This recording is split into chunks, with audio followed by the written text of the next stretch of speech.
This 18-year-old rookie just went up against this 37-year-old legend and forced the legend to gush all over him with the glaze. Just watching this film, he's just finally figuring it out. He can shoot the jump shot off the midi, he can shoot the three, he can get to the rim. I love his game. Cooper's haters said he'll never live up to Luka Doncic. So when Cooper saw KD on the other end, he decided to put his haters on suicide watch. Coop and an ISO and a drive and a finish with the left hand over KD. Enough yapping. Let's just let the film speak for itself. The game started with Cooper punishing Amin for going under on him on the AD pin down. On the other end, PJ Washington was the primary on KD, and with a right foot explosion out of triple threat, he was able to get to his sweet spot for the pull. It's a 9-0 run for Dallas, and that comes to an end on the shot by Kevin Durant. Standing in the right corner gap, Cooper got to see how the great ones punish the reach and use the high gather to negate the help.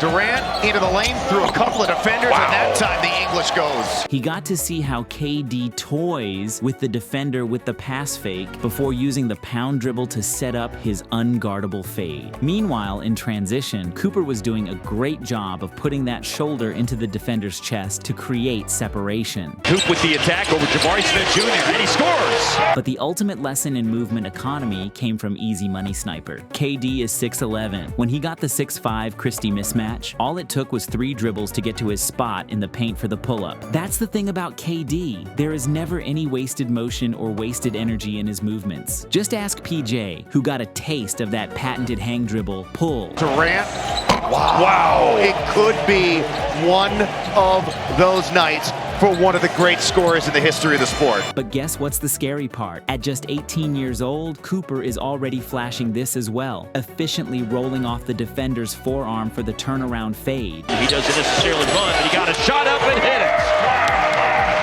Pretty little turnaround made by Coop. Not to sound too much like Nico, but for the Mavs, the difference between building around Luka and building around Cooper is going to be the defense. Some helter-skelter action in that sequence. And there's Cooper coming up from behind Jabari Smith Jr. with the block. After forcing this Jabari corner miss, look at Cooper's defensive awareness to thief the reset pass to KD. Amin Thompson rebounds the miss by Jabari Smith Jr., but it's stolen. And here's Coop in the open court. Kogi chasing. Coop ducks around him and scores. KD's answer was to get the baseline inbound and immediately get into his shot before Cooper could even decide whether or not to double. Kevin Durant. Oh my gosh. Wow. And you know, it didn't touch anything. Basically, no. By halftime, KD had put up 20 huge points, but the rest of the way, it was all Cooper and Dallas. But it's a big run right now by Dallas. They've opened up a 9-point lead. Got another chance in transition. And PJ Washington, the forceful and powerful finish. Sure, KD was still a bucket in the third. Kevin Durant, 5 and 5. And then Kevin Durant able to put on the brakes and stop the bleeding and lead of the game at 13. Kevin Durant got fouled and one. Huge play. Houston needed it. But Dallas was going crazy. Off the O board, Cooper finally got matched up on KD, who was trying to force him baseline. But Cooper countered with a middle drive to turn KD's hips. He sparked a 14-0 run that broke the Rockets back in the second half. Tied for the most in the NBA. Steal, Cooper Flagg, and he finds Nembhard with a great pass. That was outstanding. Nembhard typically dishes dimes like that, but Coop's got that in his locker as well. But Dallas does there. Ryan Nembhard, a corner three-pointer, is in there with the softest of touches on the shot. Got AD against Kogi. Here comes the double. Dallas moves it. PJ's had a lot of looks from the corner tonight, and that one is on the money. His decision-making on the break was textbook. 2 to the ball first, before dumping it off to AD. When the Rockets tried to come back into the game, Well, you're seeing some energy, which is good. And the Rockets are diving on the floor. It's picked up by Smith. The Shepherd, the 3. Good. Oh, nice finger roll by Jabari. Another offensive rebound for Thompson. Back to Holiday. Spinning on Christie. Stepping through Davis. The foul. Hey. And the hoop.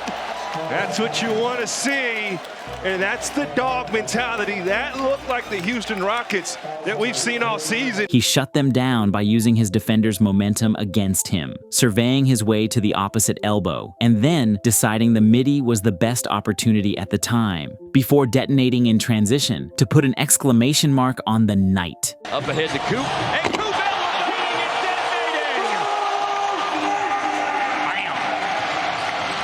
This win, though, would not have been possible without Najee Marshall, who came alive in the third and fourth quarter, shooting 6 of 8 from the field. Really drafted well the last few years. Here's Marshall, and he scores again! Now Marshall on the attack, little runner inside the elite flip game. Brandon Williams, who came off the bench and put up 20 of them Texas things. Brandon Williams clear for takeoff! Woo. Williams on the hard drive and pull up, and that's one that will count. And of course, 10-time All-Star Anthony Davis, who went off for 29 points on ridiculous efficiency. 14 of 19. Low clock situation, double teams coming. AD got the shot away. It's in there, and a foul is called too. A 74% field goal percentage. And here is Davis, another one of those athletic plays, stepping through a crowd of bodies in the paint. Here's an attack by AD. And that is how the 12-seeded Mavs were able to defeat the 4th-place Rockets, who everyone has been raving about.